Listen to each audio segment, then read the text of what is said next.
Bom, então, página 64 do livro aí de vocês, né? Relevo brasileiro. Estrutura geológica e relevo brasileiro, tá? Pessoal, olha só. A gente entende, né, que o modelado terrestre, né, aquelas manifestações visíveis na superfície terrestre, seja uma planície, seja um planalto, seja uma montanha, né, elas são formas, né, que se manifestam a partir da interação de fatores internos e externos, né. Então, aqui a gente está dando um peso maior à geosfera, né, onde a gente destaca ali a litosfera, né, aquelas camadas que a gente estudou nas aulas anteriores, né, e a interação disso com os fatores externos, principalmente no que tange aos aspectos climáticos, né. Então, é muito importante a gente ter sensibilidade de fazer essa leitura, de fazer essa análise no que diz respeito à questão da paisagem, né. Bom, esse mapa aqui, a gente trabalhou ele nas aulas anteriores, principalmente naquele exercício sobre estruturas geológicas, né? Então, a gente estudou as estruturas geológicas e a gente entendeu que elas resultam, né? São estudadas, melhor dizendo, a partir de 4 elementos importantes, né? Então, quais são os elementos que são importantes para estudar as estruturas geológicas? A idade, né? A idade relaciona-se ao tempo geológico, né? Aquela coluna geológica que a gente estudou, que vai desde o Proterozoico até o Quaternário, né? A gente estuda a gênese, ou seja, o processo de formação daquela estrutura. Então, muitas vezes, essas estruturas elas são formadas por tectonismo, por vulcanismo, por sedimentação, né? No caso das bacias sedimentares. O terceiro elemento importante está relacionado com o ciclo das rochas, nomeadamente com as características das rochas, se é formada predominantemente por rochas metamórficas, por rochas magmáticas, por rochas sedimentares, né? E a quarta, que está relacionado com o trabalho que vocês vão fazer, que é o aproveitamento econômico. Ou seja, eu tenho que ter a sensibilidade de enxergar uma determinada estrutura geológica e compreender que tipo de recurso mineral pode ser associado a ela, né? Então, a gente diferenciou essa parte em rosa, essa parte em amarelo nesse mapa, e aí a gente trabalhou aqui essas características aqui importantes, tá? Então, deixa eu fechar aqui.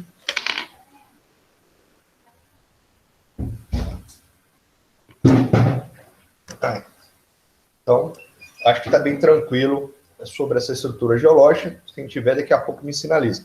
E essa parte aqui, ó, essa parte em azul, onde está aqui o cinturão orogenético dos Andes, é onde a gente tem aqui os contatos convergentes de placas, e aqui a gente tem uma estrutura geológica nova, né, do Cenozoico, que, por acaso, o Brasil é isenta dessa estrutura geológica, porque a gente tem uma placa, né, a gente está em cima de uma placa tectônica, onde confere uma estabilidade geológica, né? Então, saber diferenciar isso também é muito importante, tá? Então, a gente também detalhou esse mapa nas aulas anteriores, né? E esse mapa aqui ele é importante para a gente entender a relação do tempo geológico com a nossa estrutura geológica, tá? Por quê? Se a gente pegar essas partes rosadas aqui, né, onde está o cráton, o que é um cráton? Um cráton é um escudo cristalino, gente. Só antes de alguém falar assim, mas o que é um cráton? Que nome estranho e tal. É um escudo cristalino. Então, se a gente pegar o nosso território, como vocês podem ver aqui nessas partes aqui no norte do Brasil, aqui no Planalto, no escudo central brasileiro, elas já têm uma relação com essas áreas aqui que tem na África, né? Que foram separados ali após o Gondwana, né? Então você tinha um Pangeia, a aula da teoria do Wegener, né? Então, a partir da separação do Pangeia, você tem algumas fases posterior, por exemplo, uma do Laurásia, que vai separar a América do Norte, Europa e Ásia, né? E embaixo você vai ter o Gondwana, onde vai ter a América do Sul, a África e uma pontinha da Oceania. Então, na passagem, né, da separação do Gondwana, vai ficar no território brasileiro estruturas geológicas que foram anteriores, né? Então, quando você estuda, por exemplo, o relevo nessa parte norte do Brasil, uma das características marcantes é a presença de rochas antigas, velhas, né, extremamente resistentes em função da sua característica litológica. Então, isso é importante para a gente também fazer a nossa correlação, né? Então, aqui a gente tem diferentes estruturas, né? No caso do cráton amazônico, né? É uma região que você tem. Seria mais ou menos o seguinte: essa parte rosa, ela está aflorando, né? Ela é mais antiga, mais profunda. E em cima dela, você vai ter uma cobertura de sedimentação, que é essa parte mais clara aqui, né? E isso vem sendo feito a partir de milhões e milhões de anos. Então, a nossa percepção aqui também é entender que isso é antigo pra caramba e vai ajudar a compreender por que o nosso território ele é pequeno, ele é de baixa altitude, melhor dizendo, em relação às outras regiões do planeta, tá? Bom, então vamos dar uma avançada aqui na discussão. Então, como eu falei, né, no território brasileiro a gente consegue encontrar estruturas geológicas de idades muito diferentes e muito antigas, né? Então, esse mapa aqui ele é bem didático, porque a gente consegue entender, ó, por exemplo, essa parte marrom mais escura da era arqueozoica, né? Bem antiga, tá? Mais de 500 milhões de anos. Então, o Brasil tem aqui no Cráton do São Francisco, né? A região amazônica aqui também, né?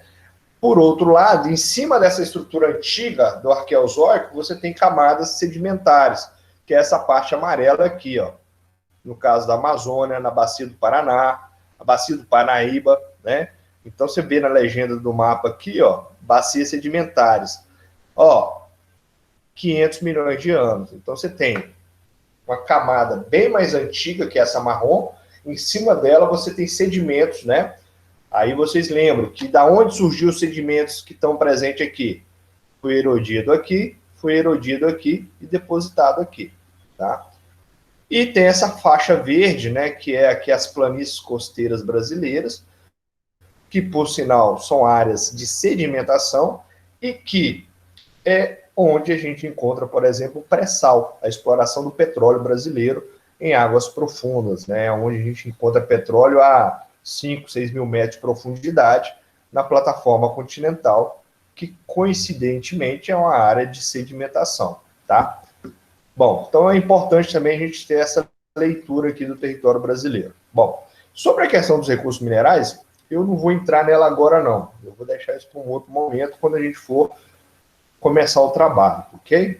Então, vai ser uma espécie de uma aula invertida, tá? Em vez de eu começar a falar, vocês vão começar a pesquisar, e na medida em que vocês forem pesquisando sobre as características dos nossos recursos minerais, aí eu vou ilustrando para vocês como é que vocês vão interpretar isso propriamente dito, tá? Então, eu vou soltar essa parte aqui, tá? Proposital. Bom, mas o nosso assunto aqui é relevo. Então, quando a gente fala em relevo, a gente vai ter que interpretar a nossa estrutura geológica. Então, no caso brasileiro, galera, a gente tem essa divisão aqui, ó. 36% do território brasileiro é composto por escudos cristalinos ou maciços antigos. 64% por bacias sedimentares. Vale lembrar que nós não temos dobramentos modernos, né? E uma das questões que são muito perguntadas em vestibulares é que o indivíduo explique por que nós não temos dobramentos modernos, por que nós não temos terremotos de grande intensidade, por que nós não temos ocorrências de eventos vulcânicos, etc. Então, assunto que a gente destrinchou nas aulas passadas aí, né? Dentro dos escudos cristalinos, a gente tem algumas províncias, algumas áreas em destaque. O escudo Guiana, aquela parte lá do norte do Brasil, e o escudo brasileiro, que pega ali próximo à região do centro-oeste brasileiro, né, ao sul da Amazônia, propriamente dito, né. Dentro das bacias sedimentares, a gente divide elas em grandes e pequenas bacias. Então, você tem a bacia amazônica, a bacia pantaneira, a bacia paranaica, né, e a São Franciscana, tá? No caso do aproveitamento econômico, você pode pensar, por exemplo, na questão da exploração de petróleo, gás natural, e no caso de Curitiba, né, da região sul ali, o carvão mineral, tá? E no caso dos escudos cristalinos, vocês vão ter que relacionar com os metais, com os minerais metálicos, né? Principalmente minério de ferro, bauxita, cobre, prata, o próprio nióbio, né? Então, essa é a nossa organização aqui, tá? É comum a gente classificar essas estruturas em províncias, né? Cada uma ela vai ter uma característica diferente, tá? Como não é um curso específico de geologia e tal, ou num nível mais avançado, a gente vai pular esse aqui, né? Então, aqui a gente tem um mapa geológico, né? Então, cada mancha dessa, cada cor dessa é um mineral diferente, é relacionada a um tipo de litologia, né? Com formação, com característica distinta. Então, pelas cores, os geólogos conseguem já fazer a relação direta de que tem naquela parte ali específica. Não é o nosso caso, né? Mas tem essa condição, né? Agora, esse mapa aqui ele é interessante porque a gente consegue pensar na idade de cada região dessa. Então, vamos usar o exemplo aqui do norte, né? Então, você tem um cráton aqui amazônico, que ele é mais antigo, né? Ele é o escudo cristalino. Em cima dele, você tem essa mancha verde, que são bacias sedimentares de 500 milhões de anos, né? Fanerozoicas. E em cima dela, você tem uma cobertura de sedimentar mais recente, que é onde está, por exemplo, justamente o canal dos rios, né? Esses rios que tem na Amazônia, como é o caso do Rio Negro, Solimões, o Rio Amazonas, ele está correndo justamente nessas áreas em amarelo, né? Que, por sinal, são áreas de formação mais recente ainda. Então, elas estão associadas aos quaternários, né? Aí eu poderia perguntar aqui agora para o Arthur, né? Que idade tem o quaternário, né? E aí ele iria levantar falando, não, professor, de acordo com o que você explicou brilhantemente nas aulas passadas, o quaternário ele data de 2,5 milhões de anos e segue atualmente ainda ocorrendo, né? Podendo, né? Aí iria complementar brilhantemente, falar que dentro do quaternário a gente pode pensar em inserir o antropogênico, né? Ou seja, um período geológico mais recente, no qual a gente vai ter a sensibilidade de relacionar as atividades humanas e a forma como elas interferem na modelagem terrestre, né? Então, seria essa leitura que a gente faz aqui também, né? Um bloquinho diagrama do que acontece no sul do Brasil, no caso da bacia do Paraná, né? Então, você tem aqui uma camada de rocha cristalina e em cima dela, presença de sedimentos, né? Sedimentos mais velhos, sedimentos mais novos, né? Então, a gente também faz essa leitura. E no caso do sul do Brasil, propriamente dito, a gente tem a formação de carvão mineral dentro dessas áreas aqui, né? Bom, uma coisa também que é importante eu lembrar, galera, que eu posso separar as bacias hidrográficas ou as regiões hidrográficas em função do relevo. Então, como eu separo a bacia amazônica da bacia do Tocantins, a bacia do Atlântico Leste da bacia do São Francisco? Relevo. Se a gente pegar um mapa de relevo, a gente vai ver que nessa borda aqui, entre o São Francisco e o Leste, a gente tem a Serra do Espinhaço, né? Os planaltos do Leste. E aí elas separam. De um lado a água escorre para o Atlântico, do outro lado ela escorre para a bacia do São Francisco, né? Então a gente entende também que o relevo ele vai ser importante para separar as bacias hidrográficas, tá?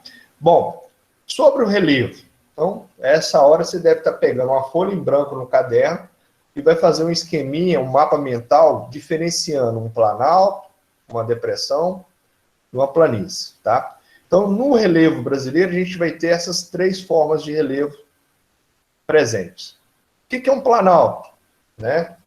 Então, no seu esqueminha aí, no caderno agora, você vai desenhar um morrinho, digamos assim, e aí vai puxar uma setinha, né? Vai puxar uma setinha e vai fazer uma caixinha de texto e vai colocar planalto. E vai falar que no planalto, né, predomina erosão. Né? Então, o que é um planalto? São áreas, né, onde vão predominar o processo erosivo, tá? Geralmente, o planalto também são áreas mais elevadas, né? Por elas apresentarem formas irregulares de relevo. Então, dentro das regiões de planalto, eu posso ter áreas que vai ter uma escarpa, eu posso ter uma serra propriamente dita, né? Eu posso ter uma chapada, né? Entre outros. Então, lá no final da aula, eu deixo alguns exemplos para a gente fazer a relação aqui, tá ok? Então, qual que é a característica de uma escarpa, de uma serra, de uma chapada? É o fato dela ser um pouquinho mais elevada e predominar, galera, isso aqui. Então, processo erosivo. Aí o professor lá do ensino fundamental 2 olha e fala: o que é um planalto? É um plano alto. Então, piegas, tá? Então, o termo certo, né, para diferenciar essas unidades de relevo é a gênese. Então, qual que é a gênese de formação de um planalto? Processo erosivo, tá? Então, cuidado com isso aí. Bom, do outro lado, eu tenho também as depressões, né? O que é uma depressão dentro da perspectiva de um relevo? Né? Então, vão ser superfícies mais ou menos irregulares também, porém, com uma morfologia mais suavizada, tá? Então, se um relevo ele tem ali altitudes de 700, 800, 900 metros, as depressões elas vão ser mais baixas um pouquinho, tá? Bom, o que tem em relação ao planalto? Nas depressões, elas também vão ter a presença de processos erosivos, porém, muito importante, galera, de maneira mais suave, de maneira mais leve, tá? Por elas terem uma feição um pouco mais aplanada, né? Então, tal como está apresentando aqui, ó. Então, a depressão ela vai ter uma feição um pouco mais suavizada, né? E geralmente elas podem ocorrer nas bordas de planaltos, elas podem ocorrer nas bordas de planícies, entre outras, tá? Então, muito cuidado com isso aí. E a planície. Então, o que é uma planície? A planície é uma superfície mais suavizada, mais baixa, e vai predominar o quê? O processo de sedimentação. Então, se no planalto destaca a erosão, na planície eu vou ter predomínio de sedimentação. Eu tenho que saber disso. Então, na planície você vai ter mais sedimentação do que erosão, tá?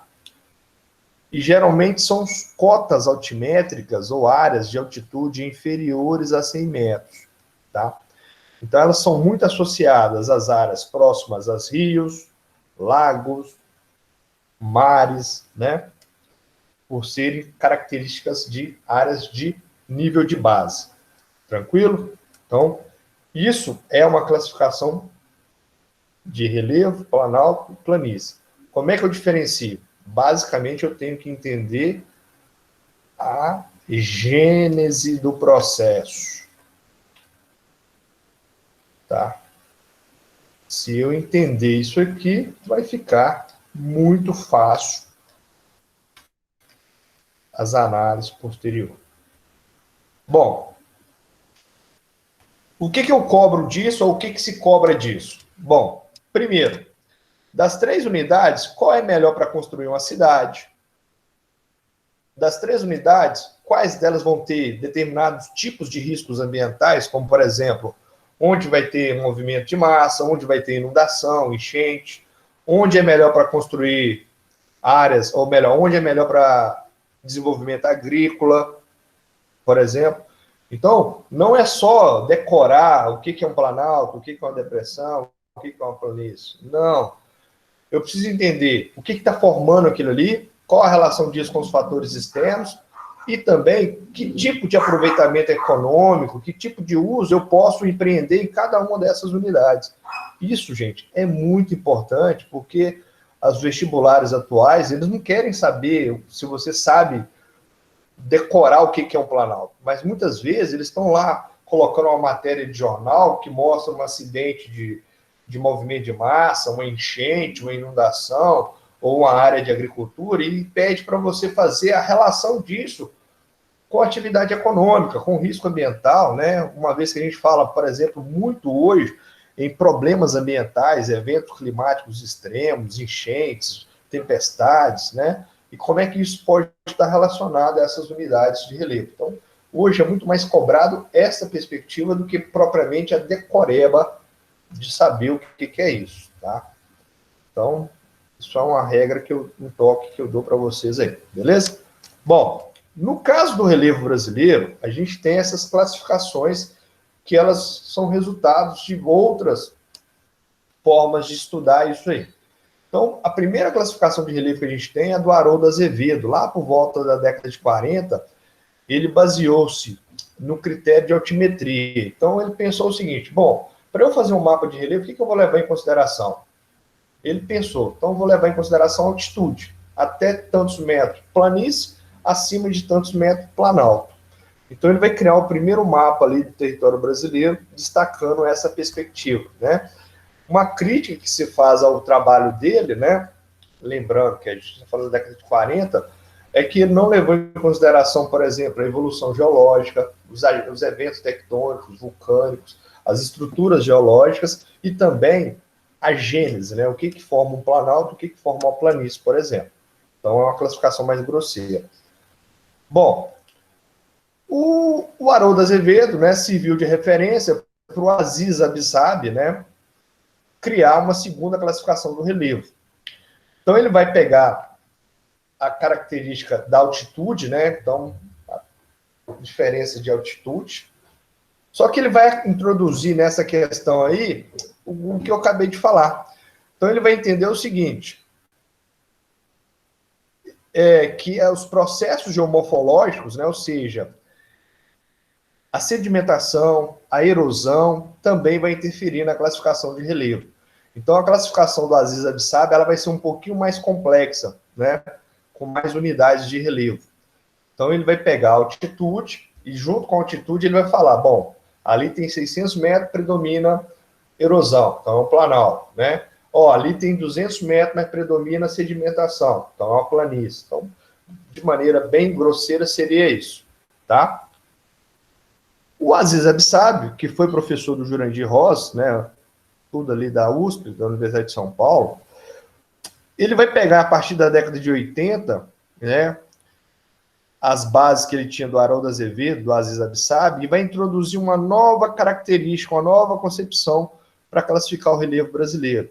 Então, ele vai entender o seguinte, diferenças de altitude, diferenças de processos geológicos, né, diferenças de processos geomorfológicos, como eu falei, erosão, sedimentação, etc.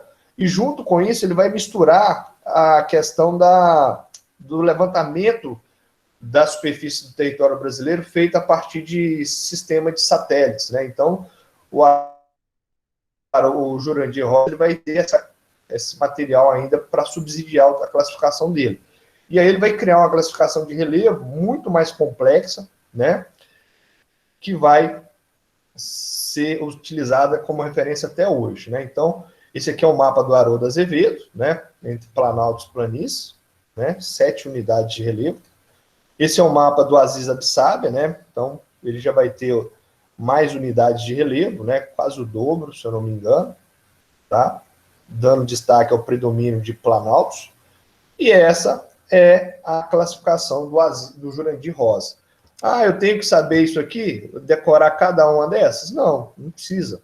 Eu mesmo nunca conseguiria decorar onde que está, por exemplo, a depressão do Araguaia, né? Onde que está, por exemplo, as planaltos de Serra de Goiás, Minas. Eu não ia decorar isso, mas eu tenho que entender esses temas que eu falei anteriormente, né? Genes, características e aproveitamento, né? Então aqui tem essa classificação de relevo, no qual a gente pode interpretar o predomínio de planaltos, né, no território brasileiro, né?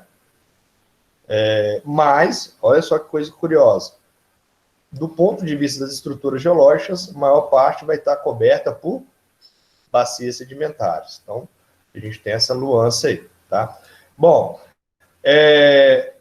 esse mapa ele já divide as unidades de relevo e as suas respectivas estruturas geológicas, tá? Cuidado com essa parte aqui, ó, cinturões orogenéticos, tá? Só que a gente entende que essa parte aqui, principalmente que está relacionada à nossa região, né? Pega aqui o quadrilátero ferrífero, ela está associada a antigos cinturões orogenéticos. Então, antes que o cara fala, mas professor, isso aqui é um cinturão orogenético, lembra os Andes? Lembra, só que ele é antigo e os Andes são cinturões orogenéticos novos, recentes, atuais, digamos assim, tá? Então, muito cuidado com essas nomenclaturas para não confundir, tá? Então, depois a gente vai trabalhar esse mapa, que são os domínios morfoclimáticos, que vai ser uma classificação do Aziz Abissabia, né? Um grande geógrafo brasileiro. Então, ele vai criar uma classificação do natural, paisagística do Brasil, que vai levar em consideração a interação de geologia, clima, relevo, hidrografia, né? E é uma classificação bem mais rica em detalhes, a gente vai falar disso depois, né? E aqui a gente vai fazer uma síntese do relevo brasileiro. Então, o que está aqui, eu acho que vocês devem entender, incorporar nas suas células, né? Não só na sua mente, mas no seu DNA, para não esquecer essas questões e não errar na prova. Então, primeira coisa, galera, o nosso território ele vai ter um relevo muito velho e antigo, o que vai levar a um predomínio de altitudes baixas, tá? Então, o nosso relevo ele vai estar uma média de 700, 800 metros, comparando, por exemplo, com o Himalaia, 4.000 metros de altitude, de média, então a gente tem uma cota bem menor. E por que a gente tem essa situação? Porque a nossa estrutura geológica ela é antiga. Então, ao longo de bilhões de anos, o que vem acontecendo sobre ela? Erosão. Então, o nosso relevo ele tem mais a ver com os aspectos externos, né, propriamente dito, dando destaque à erosão, do que propriamente a ação geológica propriamente dita, igual acontece nos Andes. Tá? Então, isso é importante. Tá? Então, o nosso relevo ele é antigo e bem erodido. Ah, o que mais contribuiu com esse processo erosivo? O fato de nós estarmos numa região de clima predominantemente tropical. Né? Então, o intemperismo aí pode ser relacionado também a essa tropicalidade. Tá? Outra coisa muito importante, nós não temos dobramentos modernos porque nós estamos sobre uma placa tectônica. E também nós não temos depressões absolutas. O que quer dizer isso? A gente não tem, por exemplo, situações como acontece na Holanda, que está abaixo do nível do mar. Isso é uma depressão absoluta, né? E muitas vezes essas depressões elas estão na bordas de margens ativas, ou seja, próximo à área de orogênese, se pode formar ali uma área de depressão absoluta. Então, no nosso caso, a gente não tem dobramentos modernos, porque nós não temos convergências tectônicas, né, de placas tectônicas. Então, a gente vai ter o predomínio de epirogênese em detrimento à orogênese. Bom, a gente deu uma aulinha sobre isso. Epirogênese, movimento vertical, que pode ser negativo ou positivo. Então, a gente deu exemplos, né, de áreas onde ocorre epirogênese, Serra dos Órgãos aí no Rio de Janeiro, né, e exemplos de onde ocorre rebaixamento de relevo, tá? Então, tem uma aula específica sobre isso, vocês lembram, né? No nosso caso, né, o principal modificador do relevo é o clima, tá? Então, as chuvas, os ventos, etc., são agentes que vão mudar a feição do relevo ao longo do tempo. Isso tem a ver com o papel do clima em relação ao intemperismo, erosão, transporte, sedimentação, né, etc. Né? Como a gente não tem dobramentos modernos, terremotos, vulcanismo, então isso vai ser irrelevante para a nossa atual situação geomorfológica. Então, a chuva, a temperatura, os rios são os maiores, né, provocam, digamos assim, as maiores alterações do relevo. Também devemos pensar na ação humana, né, com o desmatamento, com a corte de taludes, aí entra algumas análises que a gente pode fazer. Tá? Aqui a gente tem alguns exemplos de formas de relevo, né? Então tem a escarpa, a depressão, né? Os planaltos, né? Aqui a gente também coloca uma planície, né? As serras, né? Como é que ela tem essas feições, né? Então a gente consegue também deixar isso também presente para vocês absorverem, né? Então, no caso, no litoral brasileiro, a gente tem áreas no Nordeste onde ocorrem falésias, né? Que são esses paredões abruptos, né? Que vão sofrer ação aqui da abrasão marinha, né? Então, aqui pode ter ocorrência de área sedimentar, que são mais volúvel, erosão. Em alguns casos, pode cair, derrubar, desmoronar blocos, entre outros, né? Então, isso também a gente consegue observar nos vestígios desses elementos geológicos mais antigos em relação aos mais novos. Aqui a gente tem uma estrutura geológica antiga, em cima a gente tem um vestígio de alguma coisa sedimentar mais recente, né? Então, provavelmente, essa área ela é mais suscetível à erosão por causa da característica das rochas, e aí depois isso aflora, né? Como é o caso do Pão de Açúcar, no Rio, né? Então, são algumas formas da gente pensar nisso. E aqui a gente tem algum perfil de relevo de algumas regiões. Então, por exemplo, esse mapa aqui, esse perfil mostra lá no extremo norte do Brasil, né, aquelas áreas do escudo das Guianas, a depressão amazônica, aí próximo à depressão amazônica a gente tem ali o Planalto da Amazônia Oriental, aí passa pela planície amazônica, até chegar nos planaltos residuais do sul, né? Do Nordeste, pegando do Paraíba, né, indo em direção ao litoral, então passa a depressão sertaneja, né? Há uma relação disso com o clima, com a vegetação, depois a gente vai falar disso. Algumas escarpas, o Planalto do Borborema, até chegar na planície litorânea. Tá? No caso do sul do Brasil, né, na região mais central brasileira, o Planalto, a planície mato-grossense, você vê que é uma área mais plana, aí entra nas chapadas do Paraná, chega na depressão leste do Paraná, até chegar nos tabuleiros aqui do litoral. Então, a gente vai tentar entender isso também na questão. Lembrando que o relevo, né, assim como o clima, também vai influenciar na formação da vegetação, né? Então, por exemplo, na várzea, onde tem áreas de inundação, próximo à planície da Amazônia, você vai ter a mata de várzea, né? Árvores adaptadas a ambientes mais úmidos, né? Já nas áreas, nas bordas, né, você vai ter, por exemplo, a vegetação de terra firme. Então, a gente consegue também fazer essas leituras, tá?